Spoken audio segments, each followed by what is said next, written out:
Gia Park sat on her small bed, staring at the glowing blue letter in her hands. The light from it made her room in the Luna colony look strange. She read the words again. You have been selected as the first human to attend the Celestial Academy. Her heart beat fast.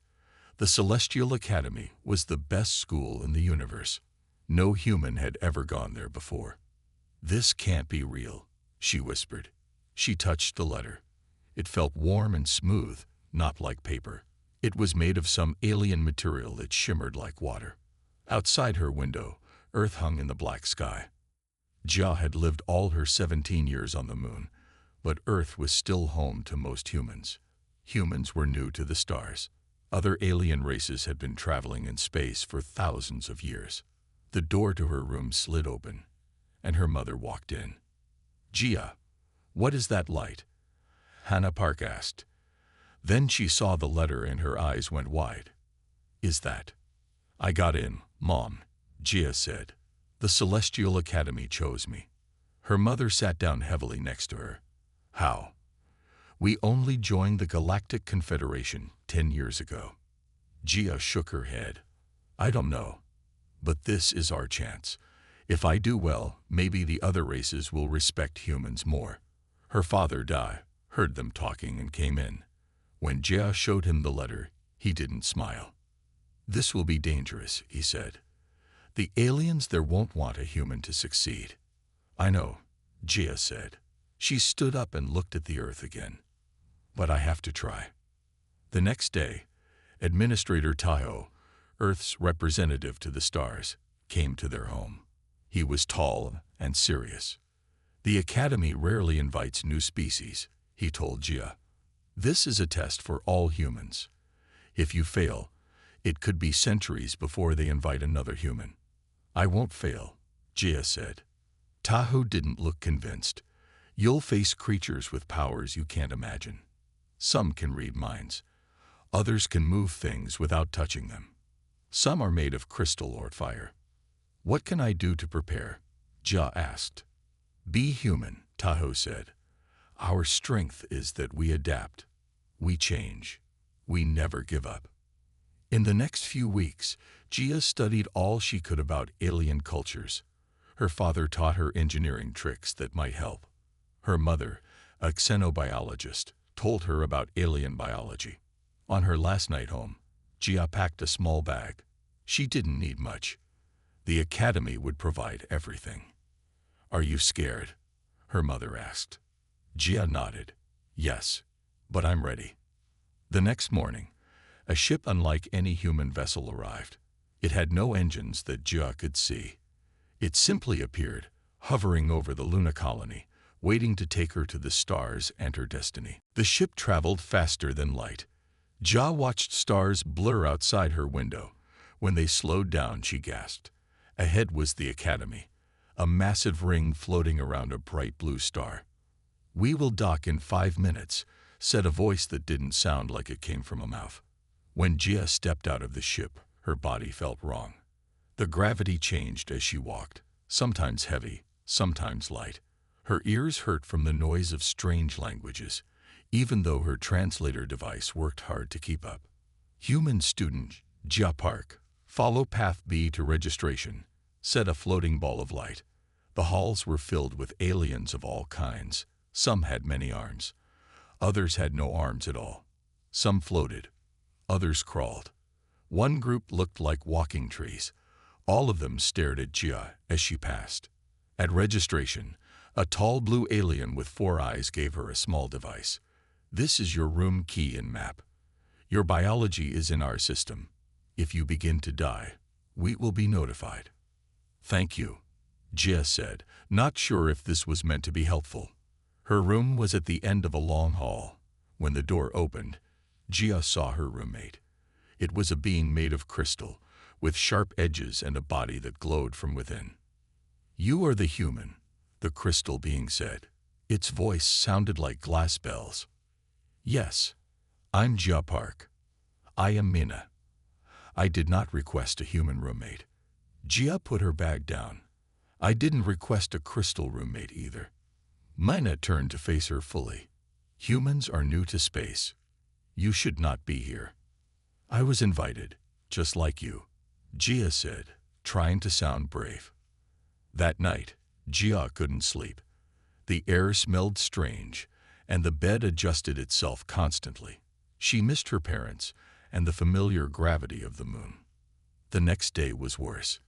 In her first class, Galactic History, the teacher, a floating cloud of gas named Professor Kyung, spoke so fast that Jia's translator couldn't keep up. At lunch, she sat alone. The food looked like moving slime. When she touched it with her fork, it changed color. Jia was too afraid to eat it. After classes, she returned to her room tired and hungry. The air felt thick and hot. She struggled to breathe. Room, adjust atmosphere for human, she gasped. Atmosphere adjusted, said the room. But the air got worse. Jia fell to her knees. Her lungs burned. The room was filling with something she couldn't breathe. This wasn't an accident. As darkness closed in, the door opened. Someone dragged her out into the hall. Foolish human, said a voice. It was Mina. Someone changed your room settings to kill you. You are not wanted here. Jia coughed and took deep breaths. Why did you save me? Mina's crystal body flickered. It would be boring if you died on the first day. After a week at the academy, Jia was still alive but struggling in most classes. Today was different. They had zero-gravity mechanics class, and Jia had grown up on the moon. Today we test your ability to work in no gravity, said Professor Cook, a long snake-like alien with 6 arms. The class floated into a large empty room. The gravity turned off. Many alien students began to spin and bump into walls. They looked sick. Begin the test, Professor Huck said.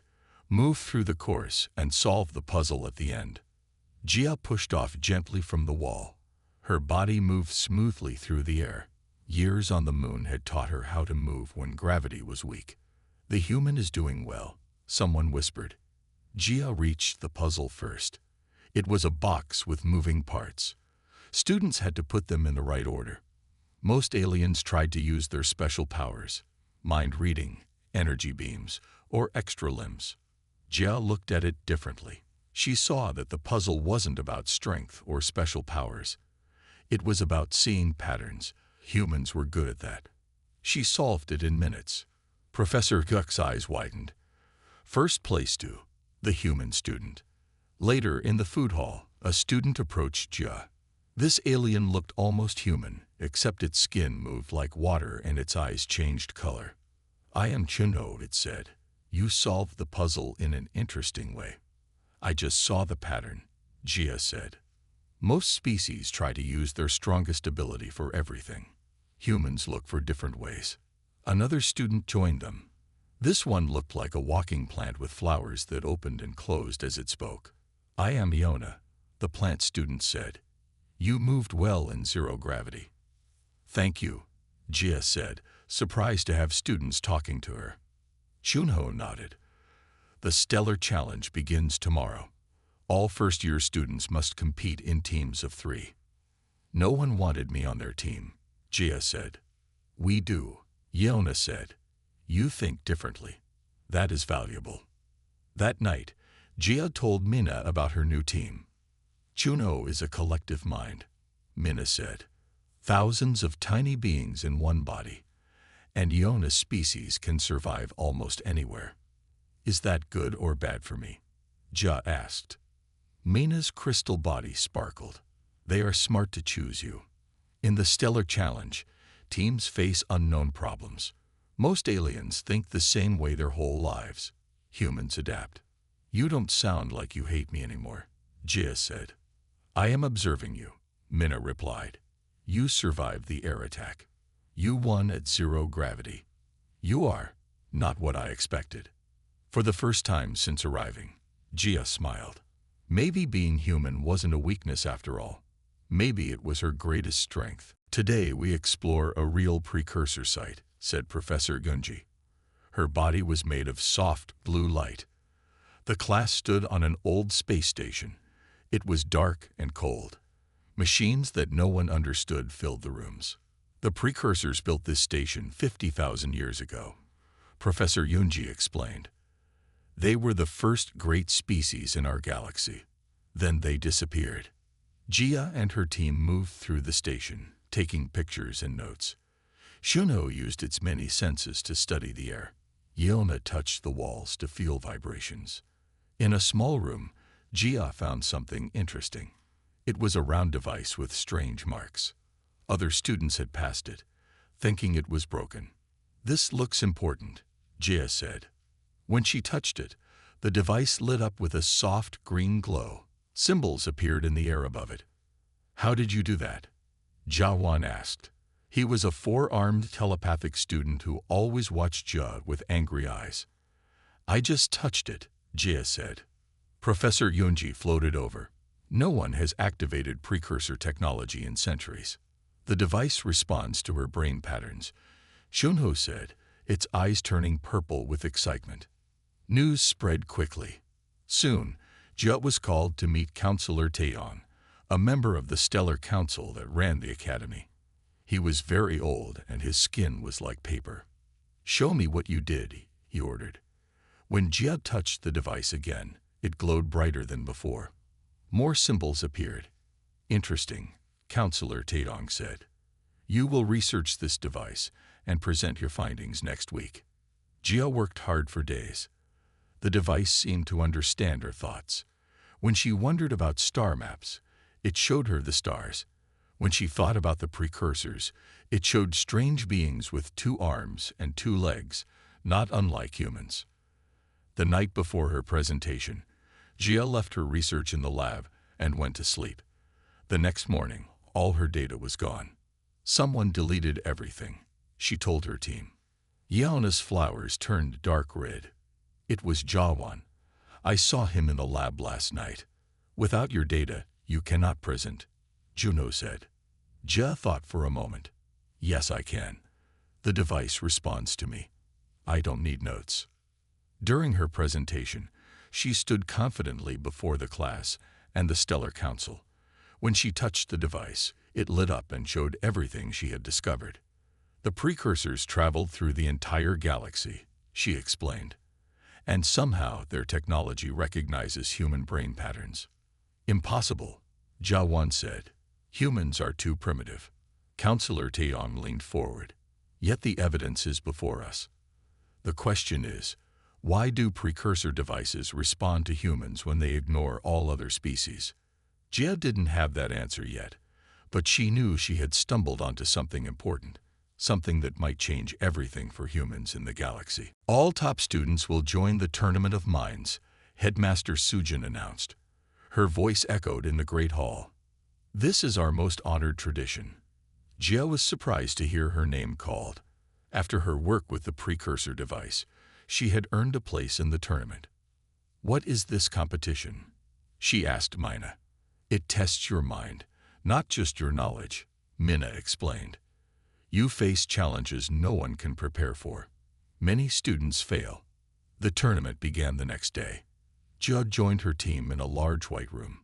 The room will create different worlds, Junho explained. We must solve problems in each world. A new student joined their team. He looked like swirling smoke trapped in a human shape. I am Seojin, he said. I did not want to work with a human, but your team has a good record. The white walls disappeared. Suddenly, they stood on the edge of a dying star. The heat was intense. The light blinded them. This is a simulation, Yona said. The star is collapsing. We must save the planets around it. Seojin moved quickly, studying the star's core. It will explode in 10 minutes. We cannot stop it. Shunho tried to calculate how to shield the planets. The math is too complex. I cannot solve it in time. Jia watched the star pulse. Something felt familiar. This is like the precursor device, she said. It responds to thought patterns. She closed her eyes and pictured the star stabilizing. When she opened them, nothing had changed. That was your plan? Seojin asked, his smoke forms swirling with anger. Wait, Jia said. We're thinking about this wrong. We can't save the star, and we can't save all the planets. She pointed to the smallest planet. But we can save that one. It has the most life. If we use the energy from the other planets as shields, we can protect it. Her team worked quickly. As the star exploded, they created a shield of energy around the small planet. Everything else burned away, but the life on that one world survived. The simulation ended. They stood again in the White Room. Team Jia has passed the first challenge, announced Minji, a judge made of pure gravity. Later, when Jia returned to her room, she found a message waiting for her. Your brain was scanned during the tournament, it said. You think like no other species, like the precursors did. Someone is watching you. Jia didn't know who sent the message, but she knew she was no longer just a curiosity at the academy. She was becoming something more, a threat to those who didn't want humans to rise in power. I need to learn more about the precursors, she told herself, and why I can connect to their technology. The answer, she felt, would change everything. We need to find more information about the precursors, Jia told her friends. They sat in a quiet corner of the academy gardens. Shunho's body rippled with excitement. There is a special library. Very few students can enter. The archives, Yona said, her leaves trembling. We need permission from a teacher. Jia thought for a moment. Or we could go at night. That night, they snuck through dark hallways. The archives were deep in the center of the academy. A single guard stood at the door, but Yauna released a sweet scent that made him fall asleep.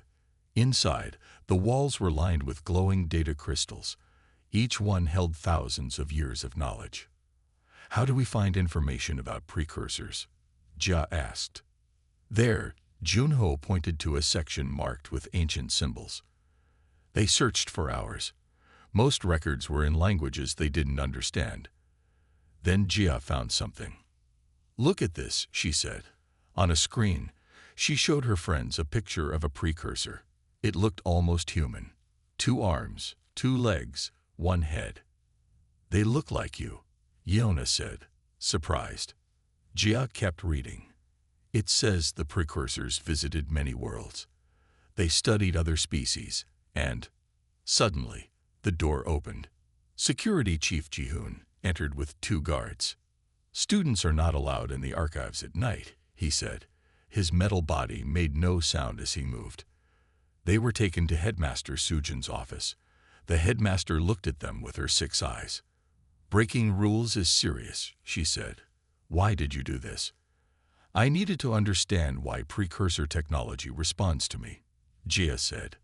The headmaster was quiet for a moment. Come with me alone, Jia Park.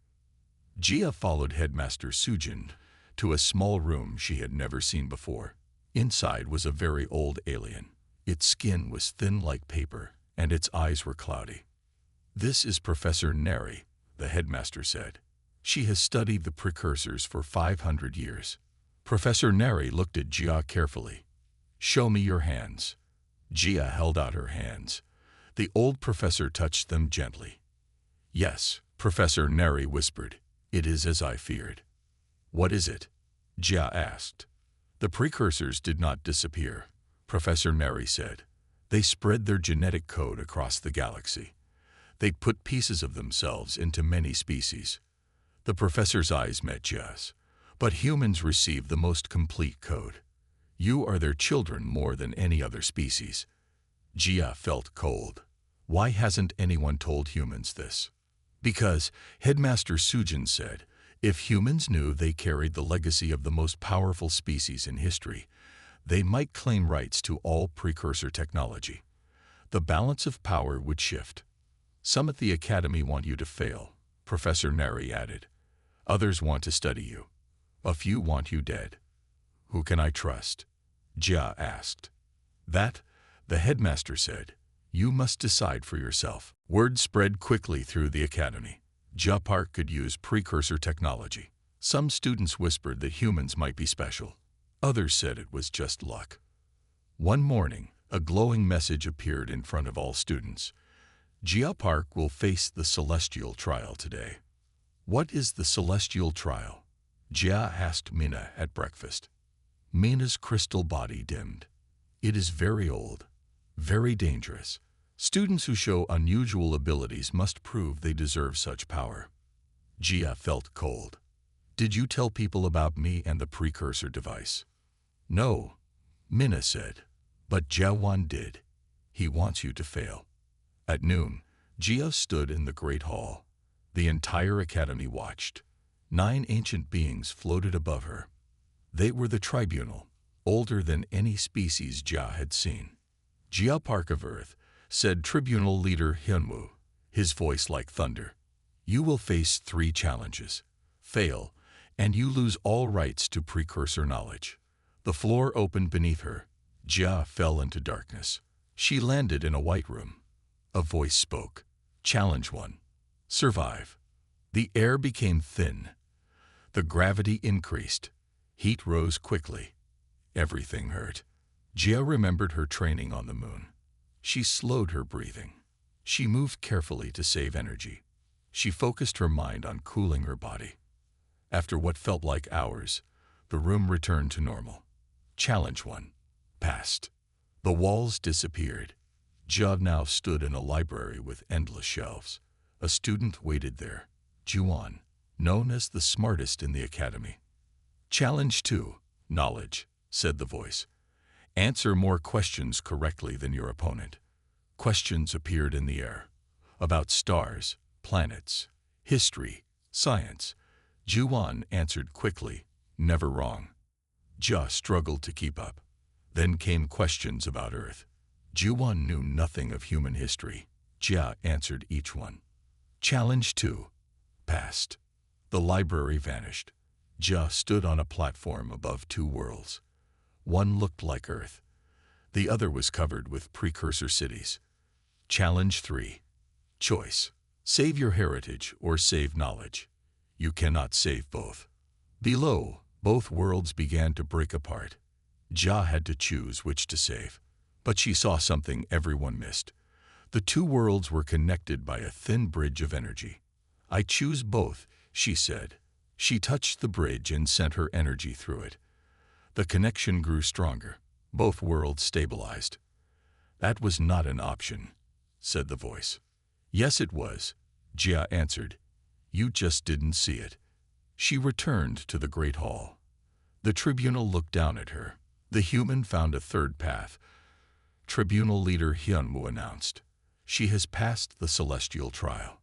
In the crowd, Jia saw Jawan's angry face, but she also saw Chunho, Yona, and even Mina looking proud.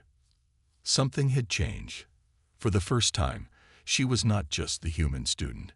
She was Jia Park, who had done what no one thought possible. After passing the celestial trial, Jia was given special training. Every day, she worked with advisor Donga to learn more about precursor technology. You have a gift, Jia, advisor Donga said. He was tall with skin that changed color with his mood. Today he was blue. You can help all species understand the precursors. Jia liked her new classes, but she noticed strange things. Sometimes she would enter a room, and people would stop talking. Sometimes she found her research files open when she had closed them. One night, she received a message from Chunho. Meet me in the garden. Urgent. In the garden, Chunho was hiding behind tall plants. Someone is sharing your research with outsiders, it whispered. How do you know? Jia asked. I have friends in many places. They saw your brain scans being sent to a group called the Evolutionary Purists. This group believes advanced technology should only be for worthy species, not humans. Jia felt cold. Who would do this? I think it is Advisor Donga, Junho said. He has access to all your work. The next day, Jia watched Advisor Donga carefully. After their lesson, she pretended to leave but hid instead. She saw him copy her files onto a small device. That night, she confronted him in his office. You're giving my research to the purists. Advisor Donga's skin turned red with surprise, then deep purple. You don't understand, Jia. The purists want to protect all species. Humans aren't ready for this power. That's not your choice to make, Jia said. The door opened. Headmaster Sujin entered with Security Chief Jihoon. We've been watching you, Advisor Donga. The headmaster said. You are dismissed from the academy. As Advisor Dongha was led away, Jia felt relief, but it didn't last long. The next day, alarms sounded throughout the academy. A ship had docked without permission. Armed aliens in black uniforms moved through the halls. The purists, Yona said, finding Jia in the library. They've come for the precursor artifacts. And for you. We need to hide, Jia said. No, came a voice. It was Mina. We need to fight. Mina wasn't alone. Behind her stood Seojin, Security Officer Era, and many students from different species. You showed us something important in the celestial trial, Mina said. You found a third path. Not them. Or us. Both. Why help me? Jia asked. The purists would keep power for themselves, Seojin said, his smoke form swirling. They fear change. We want a galaxy where all species work together, added Officer Era. Jia looked at the group. So many different beings united for a better future. Then let's protect the artifacts, she said. Together. They quickly made a plan. The purists wanted the precursor technology in the vault. And they wanted Jia. They would use both to get what they wanted. The purists moved through the academy, led by Chief Juhyun. She was tall with metal parts replacing half her body. Find the human and the precursor vault, she ordered her soldiers. Jia and her friends hid in the old library. They had taken the most important artifact, the small round device that first responded to Jia. We can't fight them all, Officer Era said. There are too many. Jia looked at the device in her hands. Maybe we don't need to fight. She closed her eyes and focused her thoughts on the device. It began to glow brighter than ever before. What are you doing? Mina asked. Asking for help, Jia said. Throughout the academy, all precursor technology began to activate. Lights glowed in the walls. Strange machines hummed to life. The very floor seemed to shift. The purists stopped, confused by what was happening. It's the human, Chief Juhyun shouted. Find her now. Jia and her allies moved through hidden passages that had just appeared in the walls. They'd reached the Great Hall, where the purists had gathered with captive students and teachers. Stop this, human, Chief Juhyun demanded when she saw Jia. You don't understand the power you're playing with. I understand better than you, Jia replied. She held the device high. The precursors didn't want one species to have all the power. They wanted all of us to share it. The device projected a huge image in the air. It showed many different aliens working together. Among them were beings that looked like humans. The precursors didn't disappear, Jia explained. They evolved. They split their genetic code among many species. We are all their children, in different ways. A hidden door opened in the center of the hall. A figure stepped out, not quite human, not quite alien. I am Jinwon, it said. I have watched and waited for hundreds of years. The precursors left markers in their genetic code.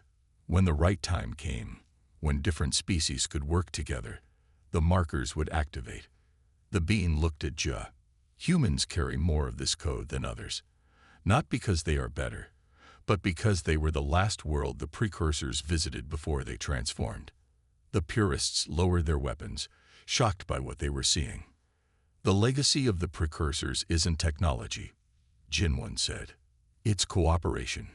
Different species, different strengths, working as one. Chief Juhyun shook her head. This changes everything.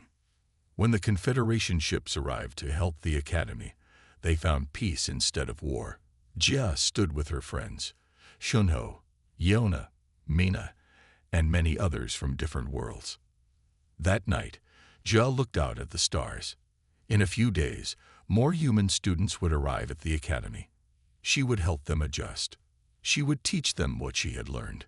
The human girl from the moon had found her place among the stars, not as a conqueror, but as a bridge between worlds.